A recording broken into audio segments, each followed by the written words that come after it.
जनता के बीच में जाना है और जनता के लिए बहुत सारी योजनाएं और उनका मार्ग कैसे सुगमता पूर्वक चल सके, दिनचर्या जो राजधानी में रहते हैं और सचमुच राजधानी को राजधानी कैसे वो लोग राजधानी में जी सकते हैं, उसके लिए प्रयास करने के लिए हम लोगों ने बहुत सारे विकास के कार्य और रांची राजधानी को कैसे हम लोग राजधानी बना सकते हैं, उसके लिए कुछ एजेंडा लेकर के आए हैं जो आपके सामने रखना चाहते हैं कि जिस वार्ड में भी लोग रहते हैं उसी वार्ड में एक स्मार्ट वार्ड कार्यालय हो, एक ऐसा वार्ड कार्यालय, एक ऐसा मॉडर्न वार्ड कार्यालय जहां से उसकी छोटी मोटी समस्याएं जो भी होती है, जैसे जन्म मृत्यु प्रमाण पत्र, आवासीय प्रमाण पत्र, पेंशन योजना, कार्ड बनाना, मूलभूत सुविधाएं, होल्डिंग टैक्स हो गया, पानी का बिल हो गया,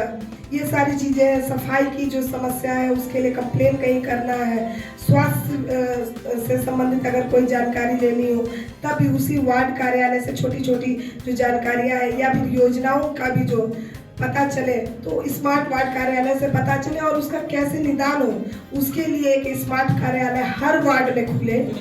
कैसे सार्वजनिक स्थानों पर हम लोग स्मार्ट डस्टबिन लगवाएं और उसका उठाव, उसका रख रखाव कैसे सुव्यवस्थित तरीके से हो सके, उसके लिए प्रयासरत रहे। के नाम पर कभी अलग अलग योजनाओं के नाम पर उसे खो दिया जाता है, तो निश्चित ही आने वाले दिनों में जब भी इस तरह की योजनाएं कुछ हम लोग लेकर के आएंगे तो एक प्लानिंग के साथ लेकर के आना चाहते हैं ताकि जनता को एक बार में ही परेशानी हो और एक बार में उसका समाधान भी हो जाए। इसके अलावा सुरक्षा का दृष्टिकोण से जगह जगह में हम लोग सीसीटीवी कैमरा का भी प्रावधान डालना चाहते हैं ताकि जो आज के दिन में रांची राजधानी असुरक्षित है उसमें कुछ सुरक्षा के दृष्टिकोण से हम लोग कर सकते हैं। साथ ही कैसे नगर निगम की बड़ी बिल्डिंगों में या सीओ ऑफिस में लगातार दलाल और जो कमीशन खोर लोग रहते हैं वो लोगों का जमवाड़ा रहता है, उसमें कमी लाने के लिए हम लोग सीमित कर रहे हैं कि वार्ड की जो जनता है वो वार्ड में ही अपना कार्य कैसे करे और उन्हें नगर निगम की बड़ी बिल्डिंगों में जाने की आवश्यकता कम पड़े। उसके लिए भी हम लोगों ने बहुत सारी प्रावधान उसमें डाले हुए हैं। इसके अलावा जो भी पुरानी बिल्डिंगें भी नगर निगम में बहुत सारे ऐसे पुराने बिल्डिंग हैं, पुराने आवास है, बहुत सारे हॉस्टल चल रहे हैं, बहुत सारे व्यावसायिक चीज़ें चल रही हैं, उनका रजिस्ट्रेशन कैसे सरली हो सके, उन्हें कम शुल्क में कैसे उसे हम लोग नियमित कर सके, उसके लिए हम लोग उसमें प्रावधान ला रहे हैं। इसके अलावा राजधानी में जितने भी जलाशय हैं, जितनी भी धरोहर है, सरना है, मसना है, अखड़ा है, सबका सौंदर्यीकरण करने के को लेकर के बहुत सारी ऐसी योजनाएं हैं जिसे हम लोग लेकर के आ रहे हैं और दृढ़ संकल्पित होकर के राजधानी को सचमुच राजधानी बनानी है, इसकी दिशा में एक बार करना चाहते हैं। क्योंकि संकल्प पत्र में बहुत सारे ऐसे पॉइंट हैं जो आप लोगों के बीच में हम लोग रखेंगे। आज इतने ही आपको संक्षिप्त में मैं बतला रही हूँ, बाकी बहुत सारे वक्ता है जो आपको और भी चीज़ें बतलाएंगे। आज के दिन के लिए आप सभी आए, बहुत बहुत धन्यवाद। वो जाता है रोशनी घर को, जिन्होंने माननीय न्यायालय का दरवाजा खटखटाया और माननीय न्यायालय ने जब आदेश दिया तब जाकर निगम के चुनाव शुरू हुए। इनको भय था कि चुनाव कराओगे तो तीसरी सरकार भाजपा की आइडियोलॉजी वाले लोग झारखंड में आएंगे और तभी भय के कारण अब पूरी दुनिया डिजिटल हो रही है। कई चुनाव लोकसभा के, विधानसभा के चुनाव ईवीएम से हुए और भय था कि भाई हमने वो लोग वो शासन देखा है, आंख बंद डब्बा गोल, और उसी नियत से ये बैलेट पेपर से चुनाव कराना चाह रहे हैं।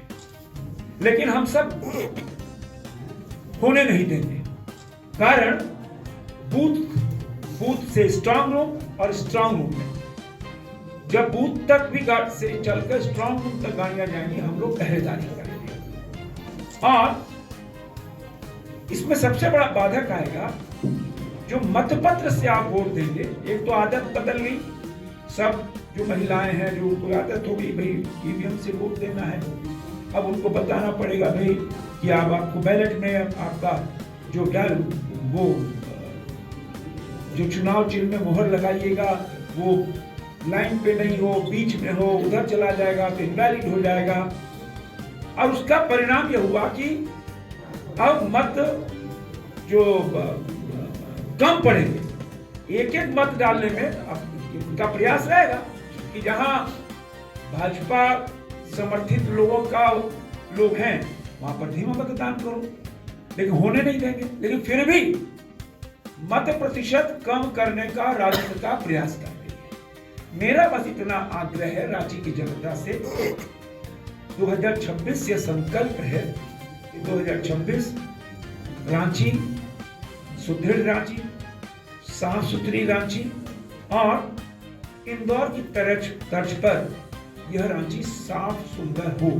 यही संकल्प लेकर हम सब आगे बढ़े हैं और मेरा पूरा विश्वास है कि रोशनी खलको अगली महापौर रांची नगर की होनी। सबका अभिनंदन। नगर निकाय के चुनाव, वो भी रांची का, पूरे देश की जनता की निगाहें झारखंड। रांची में 909 बूथ, 10,07,000 से ऊपर मतदाता, 53 वार्ड में जो संकेत आ रहे हैं वह स्पष्ट संकेत है कि भाजपा समर्थित उम्मीदवार, नाम के अनुकूल अंधकार को खत्म करने वाली रोशनी खलको जी चुनाव जीतती नजर आ रही। चुनाव चिन्ह भी बिस्कुट है, हम सबको जानते हैं। प्रातः काल में हम सब लोग चाय के साथ बिस्कुट का सेवन करते हैं और वो सेहत के लिए फायदेमंद होता है। इसलिए ये चुनाव ही जीतेगी। रांची को विकसित रांची बनाने का संकल्प लेकर के आगे बढ़ेंगे। सारे नेताओं ने अपनी बातों को रखा। मैं 2-3 विषयों को आपके सामने शेयर करना चाहता हूं। ये चुनाव सरकार को विवश होकर के चुनाव कराना। एक तो संजय सेठ जी ने कहा कि हाई कोर्ट और हाई कोर्ट में याचिका दायर करने वाली मेरी बहन रोशनी खलको के कारण सरकार को फटकार के उपरांत, और दूसरा भारतीय जनता पार्टी का एक कार्यकर्ता को मैं नतमस्तक करता हूं कि उन्होंने आंदोलन करके राज्य सरकार को विवश किया। लेकिन राज्य सरकार की नीयत में कितनी खोट है ये मैं बताना चाहता हूं। आधा अधूरा लोकतंत्र कायम करने का इन्होंने काम किया।